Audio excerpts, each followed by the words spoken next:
Hi there, Booktube. I'd like to try something that I don't think's been done on Booktube before, though I could be wrong. And it's a sort of my version of the Dehaul themed videos. If you saw my take a tour around my virtual library, which means the shed, you'll see that I don't have much space to store books, and B, that I've just got books piled up on a chair that I'd like to dehaul and get rid of, but done nothing about it. And I've come up with a version of something I attended many years ago, which was a book swap. And I'd like to see if we could do an online book swap. Now, unfortunately, due to sort of cost reasons, keeping postage down, I think this realistically is only going to be available to UK-based people who want to swap books. But obviously, American cousins can do that amongst themselves as well over in the US. So let's start off. Give you an idea. See if you can sort of get what I'm trying to do here. So this is Nick Cave's The Death of Bunny Munro. And I'm starting with this book because the book swap I attended was called the Fire Station Book Swap of Windsor, and it had grown so successful because it wasn't just a book swap; it was an evening's entertainment and chat about books, and there were a couple of authors who would attend each one. But it was so successful that they actually got a slot at the London Review of Books bookshop, which is quite impressive place in central London. And I attended, and I can't remember what book I took along to swap, but this is what I swapped it for because I'm a big Nick Cave fan, and his first book, The Ass Saw the Angel, was great. And so I was really pleased to get hold of this, and it's terrible. It's really shocking. But hey, one person's poison could be another person's pleasure, or an unexpected treat. So if you're a Nick Cave fan, you may very well like this. So that's the first book I'm offering for a book swap. Next, John Harrison, Light. Now, I have a problem with sort of genre and getting my head around the whole concept of genre. And space opera is something that means absolutely nothing to me. I don't understand what the rules of space opera genre are. I like space, I don't like opera, but that doesn't seem to be an issue. Anyway, so I picked up this book on the recommendation it's one of the best. And it's okay. I'm none the wiser as to what space opera is, and I know John Harrison is a really important figure in British science fiction. So that's the next book I'm offering, if anyone's interested in that. Third book. Sharp Objects, Gillian Flynn. Yes, that Gillian Flynn. This was her debut novel, and I read it, and it's fine, sort of thriller, murder thriller. But it didn't leave enough of an impression on me. So when Gone Girl came out, and everyone was sort of wowing over it. Even my wife dragged me to the cinema to see that. I don't know if she was trying to tell me something about our marriage, but anyway, I didn't make the connection between having read this and Gone Girl. So there you go. Next book. David Mitchell, The Bone Clocks, hardcover, which attests to the fact I must have rushed to get this rather than wait for it to be in paperback. Now, I'm very torn about David Mitchell. I love The Thousand Sons of Jacob de Groot. I liked Ghost Written. I quite liked Cloud Atlas, but this to me was Cloud Atlas with the fantasy element turned up to 10, and I don't really like fantasy. In Cloud Atlas it was sort of restrained enough that it didn't spoil it for me, but this, I mean, the characters are just terrible. But if you're a big fan, you're going to have read this anyway, but if you're sort of on the cusp with regards to Mitchell and you think you fancy this, in my tour of virtual library, this is the book that's shown on the chair most clearly as me wanting to dehaul it, and some sharp-eyed observers sort of started a conversation with me in the comments about how could you not like that book. Well, why don't you try it? So there's that one. And talking of authors who've gone on to make it big, Jennifer Egan, she of the Pulitzer Prize winning A Visit from the Goon Squad and the very wonderful, what was it called? Just read it. Oh yes, Manhattan Beach. And I really like those books. This was an earlier one, I think either her second or maybe even her debut. And it's fine. It's perfectly serviceable. It's got a sort of a slightly mysterious tone to it. You're not quite sure at what level of reality it's taking place on. So that's I'm offering as well. Douglas Copeland, Girlfriend in a Coma. I'd read the one that was set in a sort of tech office. I can't remember what it was called. And I enjoyed that. And so this is my second Copeland. And I should have been warned because, of course, the title is a Smiths song. And I don't like the band The Smiths. I mean, I really don't like the band The Smiths. And this isn't nearly as good as the other one. So I'm offering that. Ah, yes. Tao Lin. Richard Yates. Tao Lin, he of the enfant terrible of American postmodernism.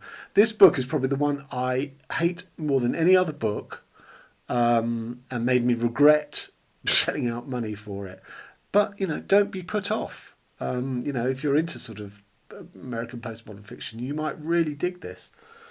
I'm not really selling these, but there again, I'm not selling them. I'm offering to swap them for free, other than the cost of postage.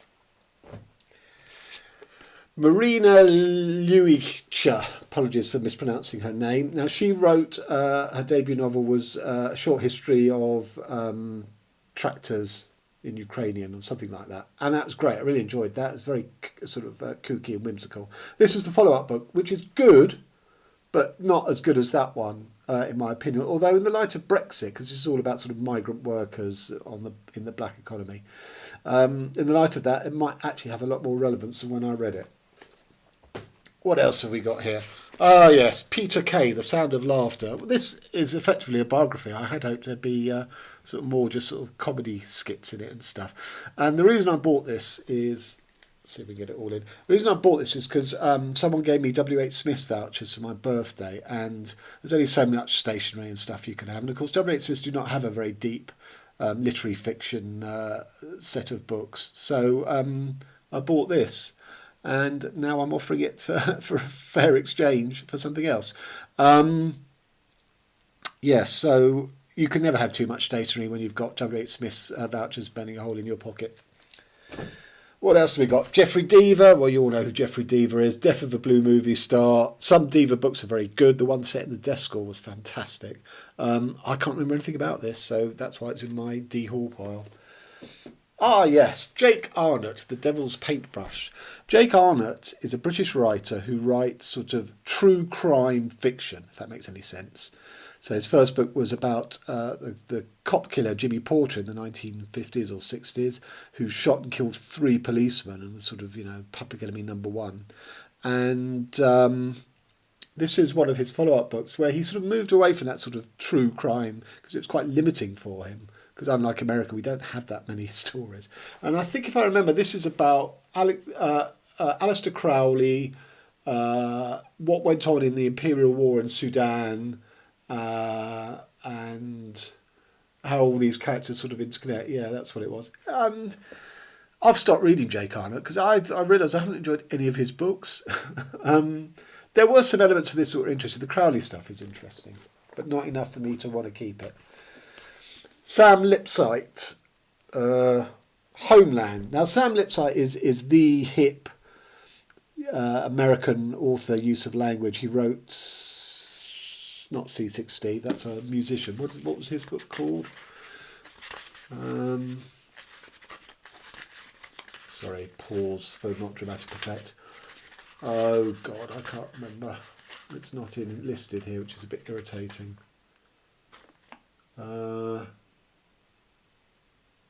The Subject Steve, that's what it was called, which I enjoyed. But this was more of the same, really the same style. But if you've not read him, it's definitely worth picking up one of his books. And as you can see, I bought this second hand because it's an old library book. So this is East Renfrewshire Council. East Renfrewshire Council. It's come all the way from Scotland. Christopher Brookmyre. Now, if you like funny crime fiction, Christopher Brookmyre is your man. He's got a very sarky wit which he applies to both detectives and the criminals, and he's a good read. I've read all of his stuff up till I can't remember. This is probably the last one of his that I read. I have stopped reading them because they were a bit all samey by then. So I've got loads out there, and I could have picked any one, but I picked this one because it's in probably the best condition. I'm quite heavy on my books, or I buy them second hand and they're already, battered. The Facility, Simon Lelich. Now, Simon Lelich's first book was called Rupture. It was about a sort of a school shooting. Of course, we don't have them really in Britain. not by other pupils. But that's what Rupture was about. It was about the fallout with the teachers and the kids who lived and stuff, and it was very good. And this was his follow-up book, which I thought was a disaster, really. But again, you might like it. It's sort of basically a coup, a military coup in the UK, and all the sort of people that like sort of intellectuals and artists and politicians on the other side get interned in camps and stuff, which is what the facility is referring to. So I think actually, for what it is, it's very good, but I didn't really engage with its politics, I guess. I think that's what put me off. Ah, yes, this book. Victoria Coren, yes, that Victoria Coren, now Mrs. Victoria Coren-Mitchell, married to David Mitchell, the comedian, not the author, wrote a book called Once More with Feeling, in which she and Charlie Skelton, they wanted to set out to make a porno movie. And this is the story of it, and it's highly entertaining. Just all the things they never thought of, and about the actors and the lives of the actors, who kind of, because they were sort of, some of them were pros and knew their way around a porn set, they sort of basically made it for them, because Coren and Skelton didn't really know what they're doing. This is actually a very good book. I just don't see the need to keep it anymore. I've read it. I'm never going to reread it. But of all the books that I've not sold to you tonight, this is probably one of the most worthwhile. This is called Gun Machine by Warren Ellis, who's a sort of bit of a cult figure over here in the UK. This is the first book of his I read, and there's some fantastic ideas in here. It's basically about a serial killer whose warpness means that he sort of creates these sort of intricate patterns of guns that he lays out to sort of replicate American native Indian sand paintings and runes and symbols of native Indians. So there's a lot of really good stuff in there, but I just didn't think as a sort of pacey thriller novel that it quite worked. But he is definitely a name in his field, if that's what you're interested in. And that's it. Right. So just to reset, if any of those books are of interest to you, you can get them for free, other than the cost of posting a book to me. Now, we can either have a conversation in the comments box in which you say what you want to dehaul and what you offer. And obviously, at some point, we'll have to have email communication to give each other our postal addresses. Or I'm quite prepared to take, Secret Santa type of punt from you, given that there are certain things that I don't read. So if I lay those out, which are fantasy, chick lit, romance, supernatural horror, erotica. So, I basically read literary fiction, experimental fiction, science fiction, although not space opera, because I still don't know what that is, and a bit of detective mystery thriller noir type of thing. I like Joe Nesbo, and I used to read all the Scalpata, whatever her name was, the forensic scientist. So I don't mind taking a punt, really, if it falls within admittedly quite narrow things. And the point is, we're not putting any value on these books. They have zero value in that we're giving them to each other for free. Obviously, that's going to cost more to post than that, but, we'll have to suck it up. So if you think this is a workable idea and you're interested and you want to participate, then let's start a conversation. So, as I say, this might not work. This might fall totally flat on its arse, in which case I'll have to take these books to the charity shop, which was always my original intention. But, we could actually repurpose them and get a new book that, could turn out to be a real gem, and we get it for absolutely nothing other than the cost of postage. So that's it, really. Let me know your thoughts, both on the idea, but also if any of those books entice you. I do have a few more books I can throw in the pot, but I thought as the first video introducing this, let's just stick with that for now. So there you go. Let me know if you want to participate in possibly Booktube's first ever online book swap. Okay, till next time.